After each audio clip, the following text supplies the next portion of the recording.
बच्चों, आज मैं आपको ये बताऊंगा कि दो करणियों के बीच में ये कैसे पता करते हैं कि कौन सी करनी बड़ी है और कौन सी करनी छोटी है। मैं इसकी विधि पूरी डिटेल से बताऊंगा। तो पहले हम सरल सवालों को लेंगे, फिर उसके बाद कठिन सवालों की ओर बढ़ेंगे। इसलिए बने रहिए मेरे साथ।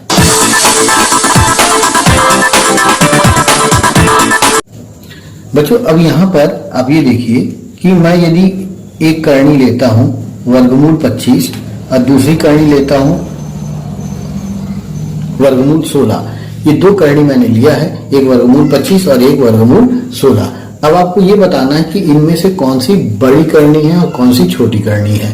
तो यहाँ पर आप देख के भी बता सकते हैं। आप देख के समझ गए होंगे कि ये करनी बड़ी है और ये करनी छोटी है। अब हम देखते हैं कि क्या आपने जो उत्तर दिया वो सही है या नहीं है, या मैंने जो कहा वो सही है या नहीं है।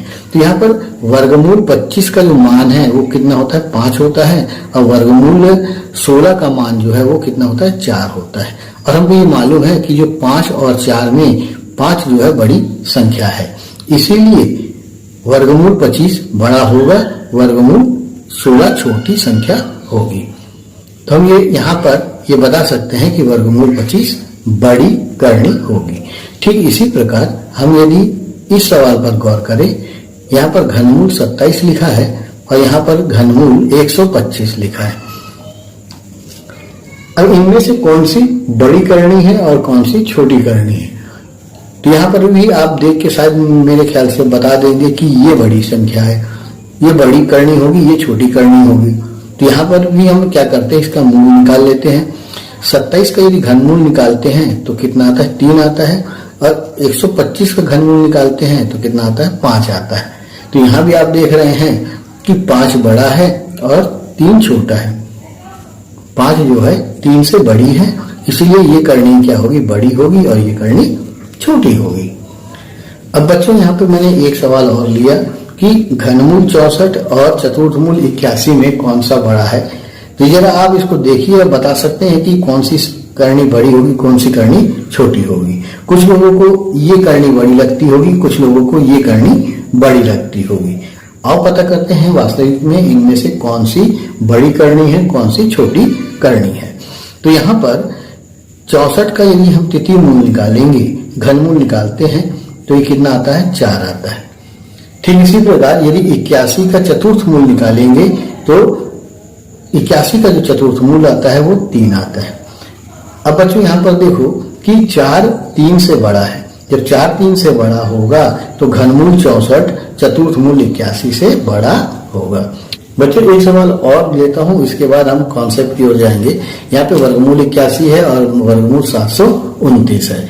अब आप देख के बता सकते हैं क्या कि कौन सी करनी बड़ी होगी, कौन सी करनी छोटी होगी। देखो, कुछ बच्चों को ये लगता होगा कि ये करनी बड़ी है, कुछ को ये बड़ी लग रही होगी। अब हम देखते हैं कि वास्तव में कौन सी करनी बड़ी है और कौन सी करनी छोटी है। तो यहाँ पर 81 का वर्गमूल लेते हैं तो कितना आता है, 9 आता है। और ठीक इसी प्रकार यदि 729 का हम घनमूल लेते हैं तो ये भी क्या आ जाता है, 9 आ जाता है। तो यहाँ पर देखिए 9 और 9 आया, यानी दोनों संख्या बराबर है। तो इसका मतलब ये दोनों करनी आपस में बराबर होगी। तो यहाँ पर हम कहीं ना कहीं ये धोखा खा जाते हैं कि कौन सी करनी बड़ी है, कौन सी करनी छोटी है। अब मैं आपको इसका नियम बताता हूं। अब इसके नियम को समझते हैं। यहाँ पर देखिए वर्गमूल 25 और वर्गमूल 16 दिया है, तो ये आपको पता है कि ये करनी बड़ी होगी। हम ये देखते हैं कि मूल यदि बराबर हो तो अंदर जो संख्या बड़ी होगी वो करनी बड़ी होगी। पहले हम मूल को देखेंगे। यदि मूल बराबर है तो जिस करनी में अंदर संख्या बड़ी होगी वो बड़ी करनी होगी। यहाँ पर देखिए, यहाँ पर मूल दोनों आपस में बराबर हैं। अब देखते हैं अंदर संख्या कौन सी बड़ी है। अंदर 64 है और 125 है, तो 125 64 से बड़ी है, इसीलिए घनमूल 125 बड़ा होगा। इसी प्रकार यहाँ पर देखिए कि यदि दोनों मूल समान है तो 81 है और यहाँ पर 16 है, तो बड़ी संख्या जो होगी वो बड़ी करनी होगी। मतलब चतुर्थ मूल 81 बड़ी संख्या होगी। तो यहाँ एक नियम बन जाता है कि यदि मूल बराबर है तो अंदर जो संख्या बड़ी होगी वो बड़ी करनी कहलाएगी, अंदर छोटी संख्या होगी तो वो छोटी करनी कहलाएगी। अब हम ये देखते हैं कि यदि मूल अलग अलग हो तो हम कैसे पहचानेंगे कि कौन सी करनी बड़ी है और कौन सी करनी छोटी है? अब बच्चों हमको ये बताना है कि वर्गमूल 2 और घनमूल 3 में कौन सी करनी बड़ी है और कौन सी करनी छोटी है। तो इसके लिए हम क्या करते हैं कि इस करनी का जो मूल है वो 2 है और इस करनी का मूल जो है वो 3 है। तो हम निकालते हैं मूलों का लघुत्तम समापवर्तक, मूलों का लसपा, लघुत्तम समापवर्तक मतलब एलसीएम ऑफ रूट्स, ये निकाल लेते हैं। तो यहाँ पर 2 है और यहाँ पर 3 है मूल, तो दोनों का जो लघुत्तम है वो कितना निकलेगा? 6 निकलेगा। इसके बाद हमको करना क्या है? वर्गमूल 2 बराबर इस लघुत्तम को यहाँ मूल में लिख दिए 6 और ये 2 अंदर। अब यहाँ पर 2 लिखा है और 2 का पहाड़ा हम 6 में पढ़ेंगे।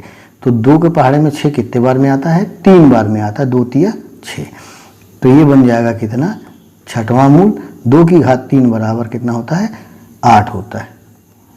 तो वर्गमूल 2 को हम 8 का छठवां मूल लिख सकते हैं। इसी के तरह हम घनमूल 3 पर विचार करें तो घनमूल 3 के लिए हम क्या करेंगे? पहले यहाँ 6 लिखेंगे, यहाँ 3 लिखेंगे। अब 3 का पहाड़ा पढ़ेंगे 6 में, तो कितने बार जाएगा? 2 बार जाएगा। तो इसमें पावर 2 लगा देंगे, घात 2। अब इसके बाद इसका मान लिख दिए तो क्या हो जाएगा? 3 की घात 2 बराबर 3 तिया 9।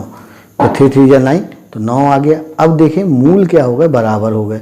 जब मूल बराबर हो गए तो अंदर जो संख्या बड़ी होगी वो बड़ी करनी कहलाएगी और जो छोटी है वो छोटी करनी कहलाएगी।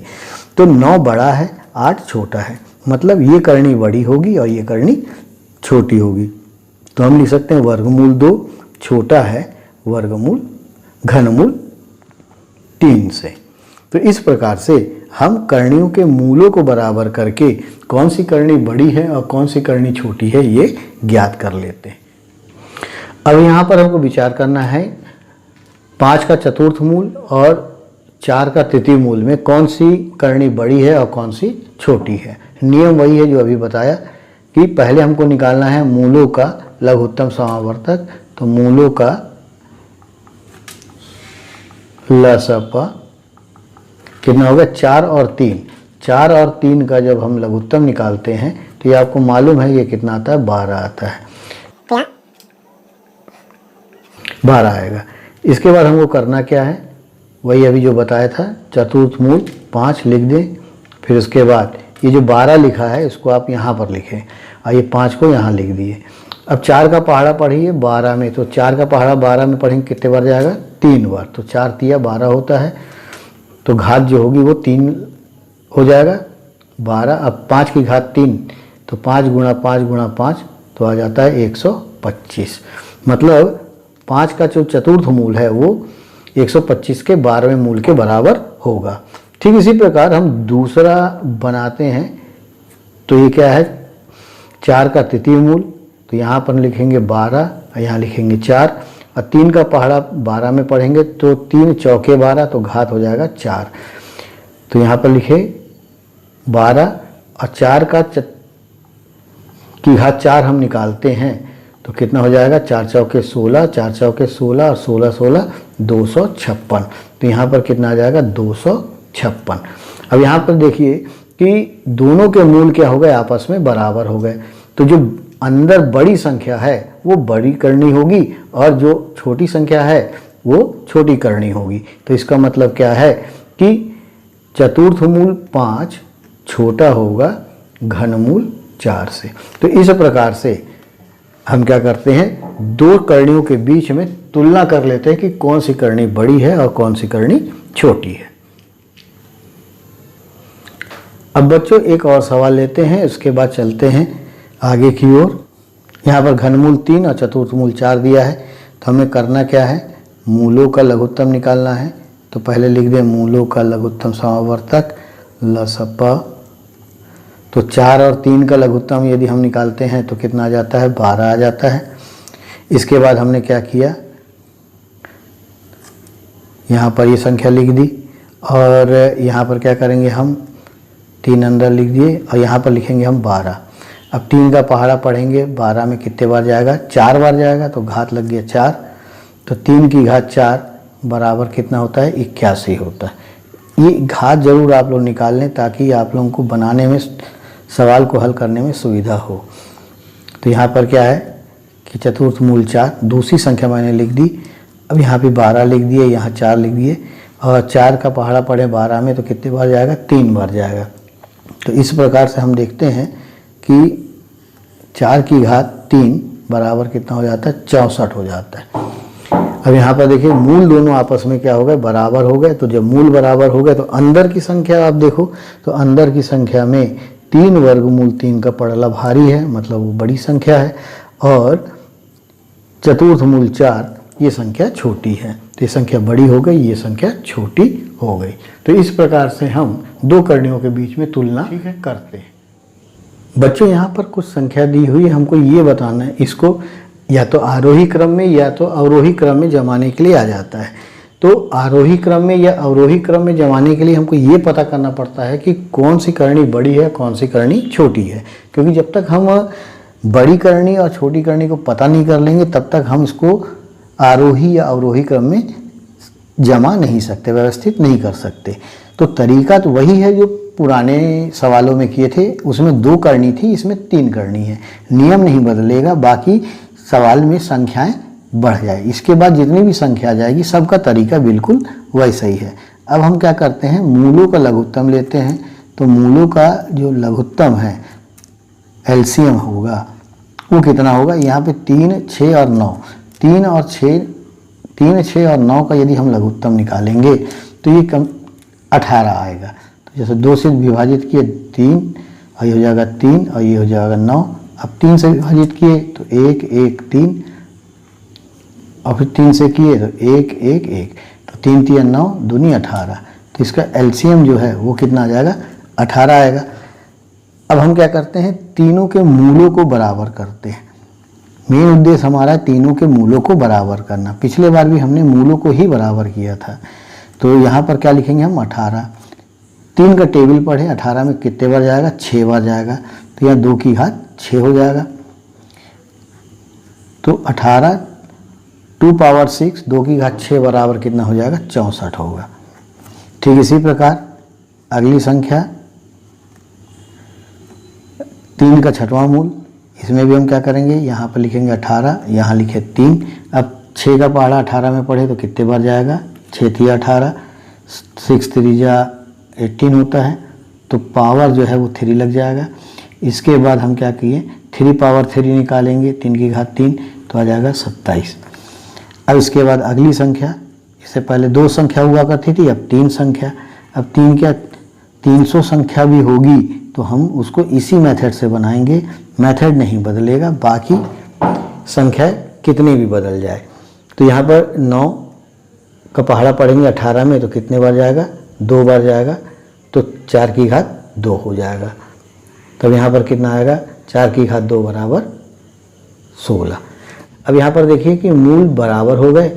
अब जो बड़ी संख्या है वो सबसे बड़ी करनी होगी, और जो छोटी संख्या है वो सबसे छोटी करनी होगी। यदि आपको आरोही क्रम में, आरोही क्रम का मतलब क्या होता है, इंक्रीजिंग ऑर्डर। आरोही क्रम में मतलब इंक्रीजिंग ऑर्डर में यदि आपको अरेंज करने कह रहा है तब आप क्या करेंगे, छोटी संख्या को पहले लिखेंगे। तो यहाँ पे इस छोटी है तो मतलब यहाँ पर पहले क्या हो जाएगा,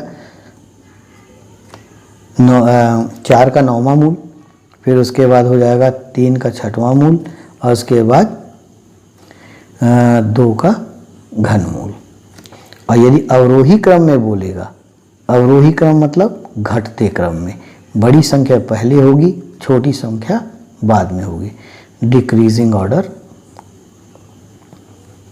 तब क्या होगा, बड़ी संख्या मतलब घनमूल 2 पहले आएगा, फिर उसके बाद आएगा 6 मूल 3, फिर उसके बाद आ जाएगा 9वां मूल 4 का। तो इस प्रकार से हम इंक्रीजिंग और डिक्रीजिंग ऑर्डर में भी आराम से जमा सकते हैं। अब एक प्रश्न और ले रहा हूँ ताकि यदि आप समझ नहीं पाए हों तो इस सवाल को हल कर ले। तो सबसे पहले हम क्या करते हैं, इनके मूलों का लघुत्तम निकाल लेते हैं। तो मूलों का लघुत्तम, मूलों का लघुत्तम अब 4, 6 और 12 का यदि हम लघुत्तम लेते हैं, पहले 2 से कितना जाएगा 2, 3, 6, फिर 2 जाएगा तो जाएगा 1, 3, 3, फिर 3 जाएगा कितना जाएगा 1, 1, 1, तो 2 दूनी 4 तिया 12, तो इसका भी लघुत्तम कितना आया 12 आया। अब इसके बाद हम क्या करेंगे, तीनों के मूलों को बराबर करेंगे। तो यहाँ पर हम क्या किए, 3 लिख दिए, यहाँ पर लिख दिए 12, 4 का पहाड़ा पड़े 4 तिया 12, तो घात 3, तो यहाँ पर हो जाएगा कितना 12 और यहाँ हो जाएगा 27, 3 की घात 3 बराबर 27। ठीक इसी प्रकार 6, 7, यहाँ लिखेंगे 12 और यहाँ 7 लिखेंगे, 6 का पहाड़ा पड़ेंगे 6 दूनी 12, तो घात 2 हो जाएगा।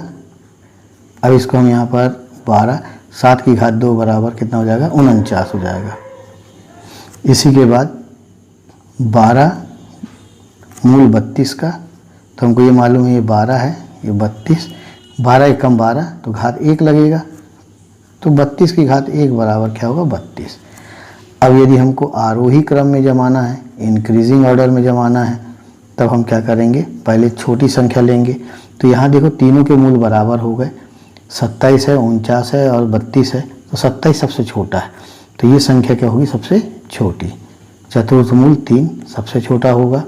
उसके बाद दूसरे नंबर में कौन आएगा 32, उसके बाद 32 का 12वां मूल आएगा, फिर उसके बाद 49 मतलब छठवां मूल, 7 का छठवां मूल ये होगा। इसी प्रकार यदि अवरोही क्रम में यदि अरेंज करते हैं, जमाते हैं अवरोही क्रम में मतलब डिक्रीजिंग ऑर्डर में, तब इसी का उल्टा लिखने से भी काम चल जाएगा। सबसे बड़ी संख्या 6 मूल 7, उसके बाद की संख्या 12 मूल 32 और उसके बाद की संख्या 4 मूल 3। तो इस प्रकार से हम आरोही और अवरोही क्रम में जमा लेते हैं। और प्रश्न है चतुर्थ मूल 10, तृतीय मूल 6 और वर्गमूल 3। अब इसको बनाते हैं बच्चों। यदि आप लोगों को समझ में आ गया है तो आप भी बनाइए। मूलों का लघुत्तम समावर्तक, ये सब प्रश्न ऐसे हैं जो वर्गमूल करणी के सवालों को हल करने में आपकी मदद करेंगे। मूलों का लघुत्तम हो जाएगा 4, 3 और 2 का लघुत्तम हो जाएगा 12। इसको आप अपने से निकाल सकते हैं, ज़्यादा बड़ी बात नहीं है। इसके बाद हम क्या करते हैं, पहली संख्या ले लिए 10, मूल है हो गया 4। बच्चों इसमें बहुत छोटे छोटे नियम हैं, इसलिए प्रैक्टिस ज़रूर कीजिएगा, क्योंकि ये कोर्स में नहीं है परंतु ये अधिकतर इसका प्रयोग किया जाता है। तो यहाँ पर हम क्या किए 12 लिख दिए। तो अधिकतर प्रयोग करने के कारण क्या है, आप जो नियम कभी लगाए ही नहीं है तो छोटे नियम आप भूल जाते हैं, और जो चीज़ आप लगाए ही नहीं है तो आपको दिक्कत बहुत होती है। इनको लगाने के बाद आपको दिक्कत नहीं होगी, बस मेरी वीडियो सीरीज आप ज़रूर देखें। तब यहाँ पर क्या करते हैं हम, 4 का पहाड़ा पड़ते 12 में, तो 4 तिया 12, तो घात 3 लग जाएगा। इसके बाद 12, 10 की घात 3 कितना हो जाता है 1000 हो जाएगा। इसके बाद 6 का तृतीय मूल घनमूल 6, इसमें भी हम करें, ये हो जाएगा 12, ये 6, 3 का पहाड़ा पड़े 12 में, तो कितने बार जाएगा 4, और 6 की घात 4 निकालेंगे, तो 6 को जब 4 बार गुणा करेंगे तो आ जाएगा 1296 आ जाएगा, मतलब 1296। ठीक है। इसके बाद अगला है वर्गमूल 3, तो वर्गमूल 3 तो यहाँ पे 12 लिख दिए, यहाँ पर 3, और यहाँ पर कितना 2 है, तो 2 की 6 12 होता है, 6 बार पढ़ने से 12 आता है, तो घात कितना लगेगा 3 लगेगा। और यदि हम 3 की घात 6 निकालते हैं तो कितना आता है 729। अब यहाँ पर देखते हैं कि मूल बराबर हो गया। अब आप समझ गए होंगे कि आरोही क्रम और अवरोही क्रम में हम किस प्रकार से जमाएंगे। आरोही क्रम में जमाएंगे तो सबसे छोटा कौन सा है, ये है 729, तो हम लिखेंगे वर्गमूल 3। उसके बाद कौन सा आएगा 1000 मतलब चतुर्थ मूल 10। उसके बाद कौन सा आएगा 1296 मतलब तृतीय मूल 6 मतलब घनमूल 6। और अवरोही क्रम में यदि हम इसको अरेंज करते हैं तो अवरोही क्रम में जब अरेंज करेंगे तो बड़ी संख्या सबसे पहले होगी, मतलब 1296 पहले होगा, तो घनमूल 6 पहले होगा, फिर चतुर्थ मूल 10 होगा, फिर वर्गमूल 3। तो तो बच्चों मेरे ख्याल से आपको समझ में आया होगा किस प्रकार से हम लोग ऐसे सवाल को हल करते हैं। यदि आपको करनी वाले प्रश्नों को जल्दी हल करना है तो ये छोटे छोटे नियम आप पढ़ लें तो आपको कभी भी दिक्कत नहीं होगी। इसके बाद जो मैं वीडियो बनाऊंगा तो करणियों को किस प्रकार से जोड़ा जाता है और किस प्रकार से घटाया जाता है उसके पूरे नियम आपको बताऊंगा। तब तक खुश रहिए, मस्त रहिए और खूब गणित लगाइए और सफल हो जाइए। इसी शुभकामनाओं के साथ धन्यवाद।